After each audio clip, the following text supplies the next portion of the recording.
ಜೈ ಶ್ರೀರಾಮ್. ನಾನು Ajit ಬೊಪ್ನಳ್ಳಿ. Welcome to ಶುಂಠಿ ಕಷಾಯ. ಬಂದ ಬಂದ ಬಂದ ಬಂದ ಕಿಂದರಿ ಜೋಗಿ, ಓ ಕಿಂದರಿ ಜೋಗಿ.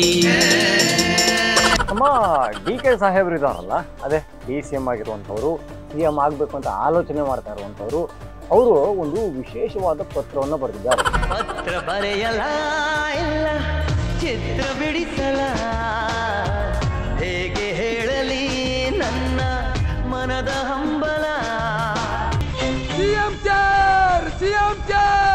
ಏನಪ್ಪಾ ಅಂತ ಕೇಳಿದ್ರೆ, ಈ ಬಿಹಾರದಲ್ಲಿ ಇಲೆಕ್ಷನ್ ಬಂತಲ್ಲ, ಹಾಗಾಗಿ ಈ ಬಿಹಾರದವ್ರು ನಮ್ಮ ಕರ್ನಾಟಕದಲ್ಲಿ ಯಾರೆಲ್ಲ ಕೆಲಸ ಮಾಡ್ತಾ ಇದಾರಲ್ಲ, ಅವರಿಗೆ 3 ದಿನಗಳ ಕಾಲ ವೇತನ ಸಹಿತ ರಜೆಯನ್ನ ಕೊಡಬೇಕು ಅಂತ ಒಂದು ಕೋರಿಕೆಯನ್ನ ಮುಂದಿಟ್ಟಿದ್ದಾರೆ. ನೌಕರಿಗೆ ದಿನ ರಜಾ, ಭಾನುವಾರ ಸಜಾ, ಭಾನುವಾರ ರಜಾ, ಬೇಕು ಬೇಕು ನಿಜ, ನಮಗೂ ಸ್ವಲ್ಪ ಮಜಾ. ನನಗೆ ಆಶ್ಚರ್ಯ ಅನ್ಸೋದು, ಯಾಕಾಗಿ ಬಿಹಾರದ ಇಲೆಕ್ಷನ್ ಬಗ್ಗೆ DK ಅವರು ವಿಶೇಷವಾದ ಆಸಕ್ತಿಯನ್ನು ವಹಿಸ್ಕೊಂಡಿದ್ದಾರೆ ಅನ್ನೋದು. ಯಾಕೆಂದ್ರೆ ಇತ್ತೀಚೆಗೆ ಹರಿಯಾಣದ ಮುಗೀತು, ತೆಲಂಗಾಣದನ್ನ ನೋಡಿದ್ವಿ. ಆಗ ಅಲ್ಲಿಯವರು ಕೂಡ ನಮ್ಮ ಕರ್ನಾಟಕದಲ್ಲಿ ಕೆಲಸ ಮಾಡ್ತಿದ್ರು ಕೂಡ ಈ ತರದ್ದು ಸುತ್ತೋಲೆ ಹೊಡೆಸಿದ್ರ ಅನ್ನೋ ಪ್ರಶ್ನೆ ಬರುತ್ತೆ.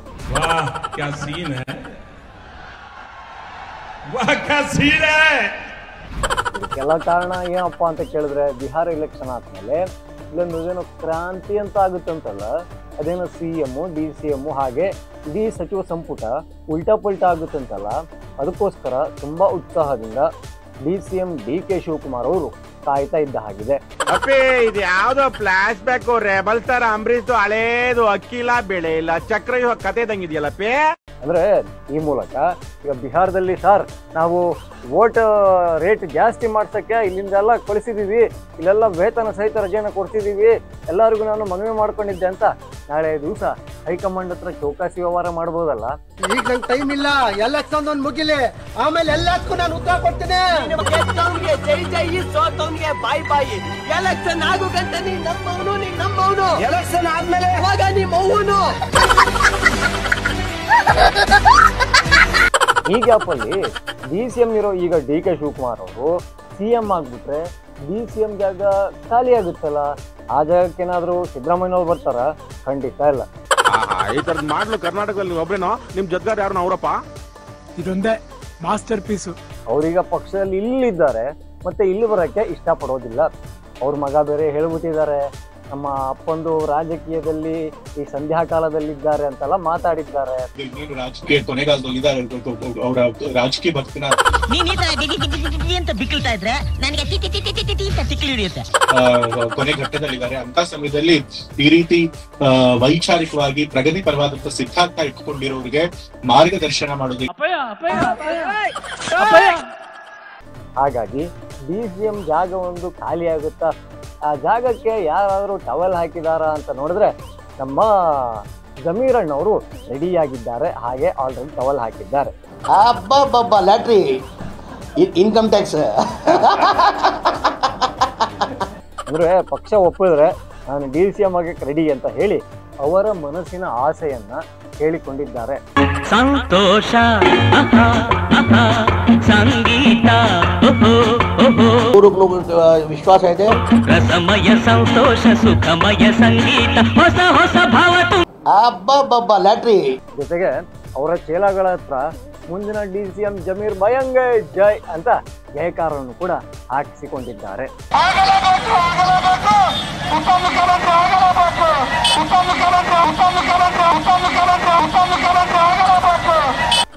CM ಯಾರಾಗ್ತಾರೋ DCM ಯಾರಾಗ್ತಾರೋ, ಆದ್ರೆ ಲಕ್ಷ್ಮೀ ಹೆಬ್ಬಾಳ್ಕರ್ ಮಾತ್ರ ಅವರ ಇಲಾಖೆಯಲ್ಲಿ ಗಟ್ಟಿಯಾಗಿ ಕೂತುಕೊಳ್ಳುವ ಒಂದು ಎಲ್ಲಾ ಲಕ್ಷಣಗಳು ಇದಾವೆ. ಇದು ಹೆಣ್ಣು ಹುಲಿ, ಈ ಬಾರಿ ಕಪ್ ನಮ್ಮದೇ. ಕನ್ನಡ ಹೆಣ್ಣು ನಾನು, ಸಿಡಿದದ್ರ ಮಿಷನ್ ಗನ್ನು. ಈ ಮಹಿಳಾ ಮತ್ತು ಮಕ್ಕಳ ಕಲ್ಯಾಣ ಇಲಾಖೆಗೆ ಮಹಿಳೆಯರನ್ನೇ ಸಚಿವೆಯನ್ನಾಗಿ ಮಾಡೋದು ಇರುತ್ತೆ. ಸಿದ್ದರಾಮಯ್ಯನವರ ಅವಧಿಯಲ್ಲೇ ಅವರು ಸಚಿವ ಆಗಿದ್ದಾರೆ ಅಂದ್ರೆ DK ಅವರು ಅಪ್ಪಿ ತಪ್ಪಿ CM ಆದ್ರೆ ಅವ್ರದ್ದೊಂದು ಕೃಪಾ ಕಟಾಕ್ಷ ಇರಲ್ವಾ? ನಾನ್ ಹೊಡೆದೆ ಅಂದ್ರೆ ಧೂಳು, ಸವಾಲಿಗೆ ಸವಾಲು, ನನ್ ಮುಂದೆ ನಿಲ್ಲೋ ಗಂಡು ಯಾರಿಲ್ಲ. ಹಾಗಾಗಿ ಯಾರಾದ್ರೂ ಪೂರ್ತಿಗೋಸ್ಕರ ಏನಾದ್ರೂ ಗುದ್ದಾಡಿ ನಾನು CM ಆಗಲ್ಲ DCM ಆಗಲ್ಲ, ಆದ್ರೆ ಸಚಿವ ಸ್ಥಾನ ನನ್ನ ಕೈ ತಪ್ಪೋಗಲ್ಲ ಅನ್ನೋ ನಂಬಿಕೆಯಲ್ಲಿ ಲಕ್ಷ್ಮಕ್ಕ ಇದ್ದಂಗಿದೆ. ಭಕ್ಕೆಂದು ಲಕ್ಷ್ಮಿಗೆ ಭಾರಂಭ ನಮ್ಮ ಮಾಂಧಾಯಿಸ್ತೆ ಗೋರೆ ಭಕ್ಕೆಂದು ಲಕ್ಷ್ಮಿಗೆ ಭಾರಂಭ. ಇನ್ನು ಕೆಲವೊಂದು ಹೆಸರುಗಳಿದೆ. ಆ ಹೆಸರು ಕೇಳ್ತಾ ಇದ್ದಂಗೆ ಇವರು ಸಚಿವ ಸಂಪುಟ ಏನಾದರೂ ಪುನರ್ರಚನೆ ಆದರೆ, ಮೇಲ್ಗಡೆ ಕೆಳಗಡೆ ಆದರೆ, ಶಫಲ್ ಆದರೆ ಇವರು ಮಾತ್ರ ಅವರ ಸಚಿವ ಸ್ಥಾನದಲ್ಲಿ ಖಂಡಿತವಾಗಿ ಇರೋದಕ್ಕೆ ಸಾಧ್ಯವೇ ಇಲ್ಲ ಅನಿಸಿಬಿಡುತ್ತೆ. ಅದರಲ್ಲಿ ಮೊದಲ ಹೆಸರೇ ನಮ್ಮ ಶಿಕ್ಷಣ ಕ್ಷೇತ್ರದಲ್ಲಿ ಕ್ರಾಂತಿಯನ್ನು ಮಾಡಿರುವಂತಹ ಕನ್ನಡದ ಕಂದ ಮಧು ಬಂಗಾರಪ್ಪನವರು. ನನ್ನವರೇ ನನಗೆ ಕೊನೆಗೆ ಮುಳ್ಳಾದರೆ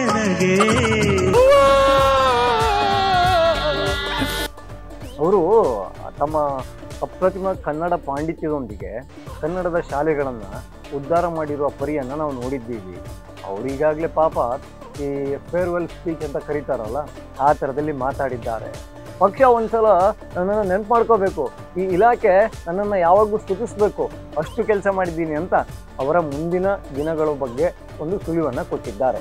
ಈ ಕಾಂಗ್ರೆಸ್ ಪಕ್ಷದಲ್ಲಿ ನಮಗೆ ಯಾರಿಗೂ ನಕ್ಸಲೇಟು ಮತ್ತೆ ಎಲ್ಲ ಇದು ಇರಬೇಡ, ನಮಗೆ ಈಕ್ವಾಲಿಟಿ ಬೇಕು ಅಂತ ಹೇಳಿ ನಾವು ಹೋರಾಟವನ್ನು ಮಾಡ್ತಾ ಇದ್ದೀವಿ.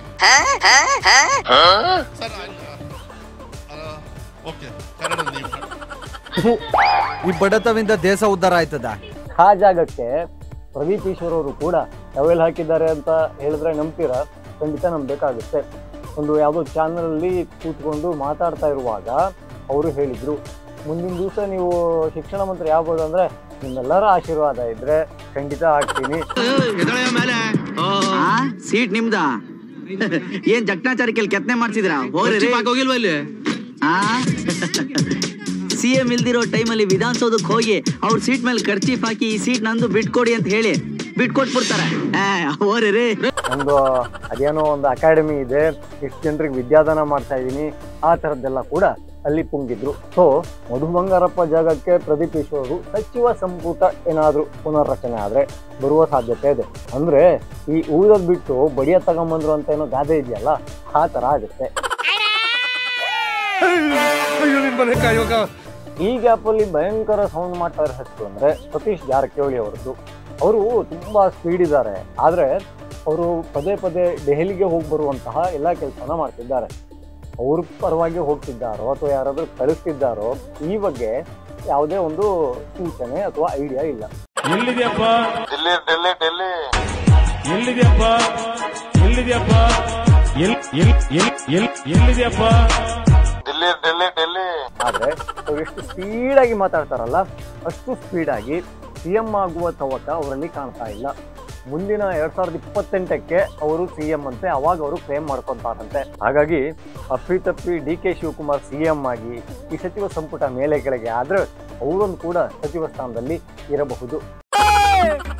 ನಾವೆಲ್ಲ ಅವಾಗ್ಲೇ ಹಂಗೆ, ಇವಾಗ ಕೇಳ್ಬೇಕಾ? ಇನ್ನು ನಮ್ಮ ಅರಣ್ಯ ಸಚಿವ ಈಶ್ವರ್ ಖಂಡ್ರೆ ಅವರು ಹೈಕಮಾಂಡ್ಗೆ ಸಚಿವ ಸಂಪುಟ ಏನಾದರೂ ವಿಸ್ತರಣೆ ಆದರೆ ಈಶ್ವರ್ ಕಾಣದೇ ಇದ್ರೆ ಏನಾಗುತ್ತೆ ಅನ್ನೋ ಪ್ರಶ್ನೆ ಒಂದು ಬರ್ತಾ ಇದೆ. ಯಾಕೆಂದ್ರೆ ಅವರು ಕೂಡ ಅಮೋಘ ಸಾಧನೆಯನ್ನ ಮಾಡಿದ್ದಾರೆ. ಈ ಮಂಡ್ಯ ಮಣ್ಣ ಜಟ್ಟಿ ನಿಂತಾನ ತೊಡೆಯ ತಟ್ಟಿ ಎಲ್ಲಾನು ಎಲ್ಲ ಮೆಟ್ಟಿ ಈಶ್ವರ್ ಅಂದ್ರೆ ಅವರ ಇಲಾಖೆ ಬಿಟ್ಟು ಬಾಕಿ ಎಲ್ಲಾ ಕಡೆಯಲ್ಲೂ ಕೂಡ ತುಂಬಾ ಆಸಕ್ತಿಯನ್ನು ವಹಿಸಿದ್ದಾರೆ. ಅವರ ಮಗನನ್ನ ಪಾಪ ಜನ ಗೆಲ್ಲಿಸಿ MP ಯನ್ನಾಗಿ ಕಳಿಸಿದ್ದಾರೆ. ಹಾಗಾಗಿ ಪಕ್ಷಕ್ಕೆ ನಿಮ್ಮ ಮನೆಯಿಂದ ಸಿಕ್ಕಾಪಟ್ಟೆ ಸರ್ವಿಸ್ ಆಗ್ತಾ ಇದೆ, ನೀವೊಂದು ಸ್ವಲ್ಪ ರೆಸ್ಟ್ ಮಾಡಿ ಅಂತ ಹೈಕಮಾಂಡ್ ಹೇಳುವ ಸೂಚನೆ ಕೂಡ ದಟ್ಟವಾಗಿದೆ. ಯಾರಿಗೆ ಹೇಳೋಣ ನಮ್ಮ ಪ್ರಾಬ್ಲಮ್ಮು, ಯಾಕೋ ಏನೋ ನಮ್ಮ ದೇವ್ರು ಒತ್ತಿಡದ್ ಕಲ್ತ್ಬಿಟ್ಟವನೇ. ಇನ್ನು ಸಿದ್ದರಾಮಯ್ಯನವರ ಪರವಾಗಿ ತುಂಬಾ ಗಟ್ಟಿಯಾಗಿ ಮಾತಾಡುವ, ಯಾವಾಗ್ಲೂ ಸಿದ್ದರಾಮಯ್ಯನವರ ಪರವಾಗಿ ನಿಲ್ಲುವ ಒಬ್ಬ ಮನುಷ್ಯ ಅಂದ್ರೆ ಅವರು ಸಂತೋಷ್ ಲಾಡ್ ಅವರು. ಅವರು ಕೂಡ ಸೇಮ್, ಅವರು ಅಂದ್ರೆ ಇವರು ಉಸಾಬರಿ ಎಲ್ಲ ನಂದೇ ಅನ್ನೋ ಥರದಲ್ಲಿ ಮಾತಾಡ್ತಾರೆ. ಹಾಗೆ ಅವರ ರೇಂಜು ಇಲ್ಲಿ ಲೋಕಲ್ ಲೀಡರ್ಗಳು ಅಲ್ವೇ ಅಲ್ಲ. ಮೋದಿ, ಅಮಿತ್ ಶಾ, ಯೋಗಿ ಇಂಥವ್ರನ್ನ ಪ್ರಶ್ನೆ ಮಾಡ್ಕೊಂಡಿರ್ತಾರೆ. ಹಿಂಗಂದ್ರೆ ಹಂಗಂತಿ ಹಂಗಂದ್ರೆ ಹಿಂಗಂತಿ ಲಾಡ್ ಅವರಿಗೆ ಏನಾದರೂ ಸಚಿವ ಸಂಪುಟ ಪುನರ್ರಚನೆ ಆದರೆ ಲಾಡು ಬಂದು ಬಾಯಿಗೆ ಬೀಳುತ್ತಾ ಅಥವಾ ಮನೆಗೆ ಹೋಗಿ ಲಾಡು ಮಾಡ್ಕೊಂಡು ತಿನ್ಬೇಕಾಗುತ್ತಾ ಅನ್ನೋ ಪ್ರಶ್ನೆ ಒಂದು ಸದಾ ಕಾಡುತ್ತೆ.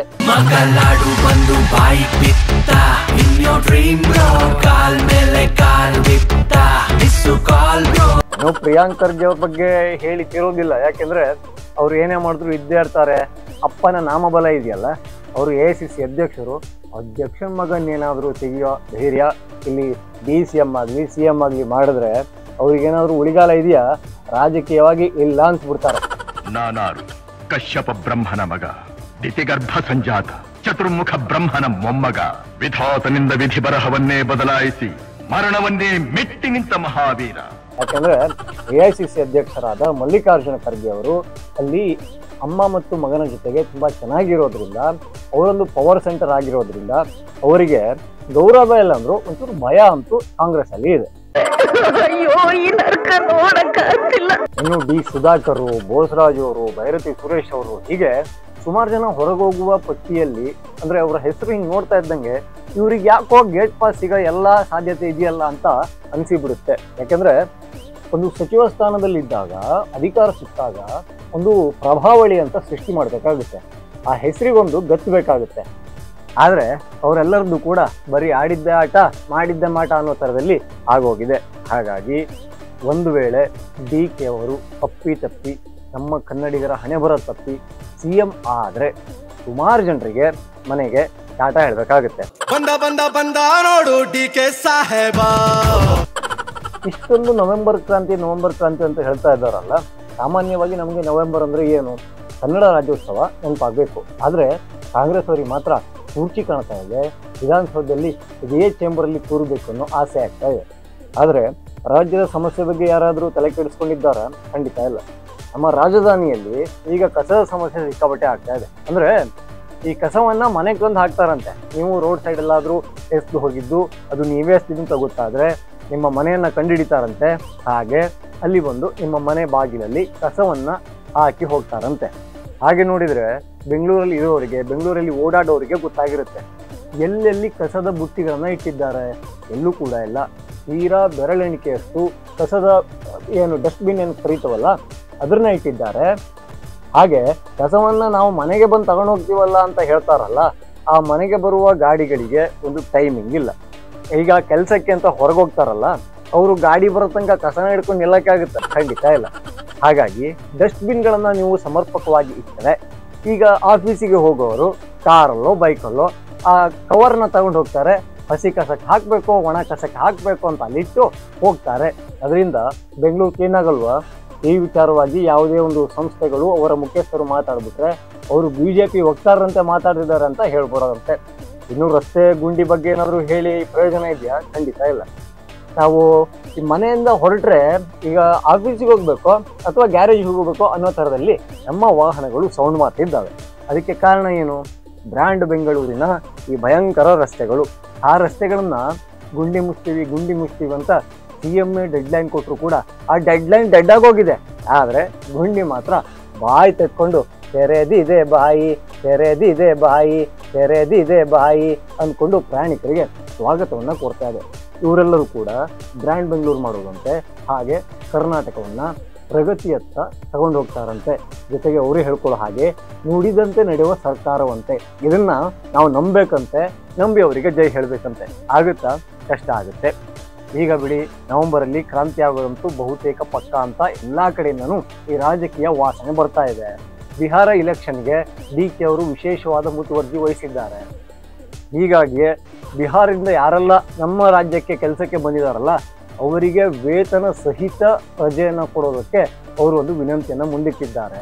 ಬಿಹಾರದೊಂದು ರಿಸಲ್ಟ್ ಮುಗಿದ ಮೇಲೆ ಇಲ್ಲಿ ಏನು ಕ್ರಾಂತಿ ಅಂತ ಆಗ್ತಿದೆಯಲ್ಲ, ಅದೊಂದು ಆಗುವ ಎಲ್ಲಾ ಸಾಧ್ಯತೆಗಳು ದಟ್ಟವಾಗಿದೆ. ಈಗ ಆಲ್ ದಿ ಬೆಸ್ಟ್ ಯಾರಿಗೆ ಹೇಳಬೇಕು? DK ಶಿವಕುಮಾರ್ಗ ಅಥವಾ ಜಮೀರಣ್ಣಂಗ? ಇನ್ನೂ ಯಾರೆಲ್ಲ ಇನ್ಸೈಟ್ ರಶನ್ನ ಸಬ್ಸ್ಕ್ರೈಬ್ ಮಾಡ್ಕೊಂಡಿರುವ ಈ ಕೂಡಲೇ ಮಾಡ್ಕೊಳ್ಳಿ. ಹಾಗೆ ಎಲ್ಲ ವಿಡಿಯೋಗಳಿಗಾಗಿ ಬೆಲ್ ಐಕಾನ್ ಒತ್ತೋದನ್ನ ಮರೆಯಲೇಬೇಡಿ. ಜೈ ಶ್ರೀರಾಮ್.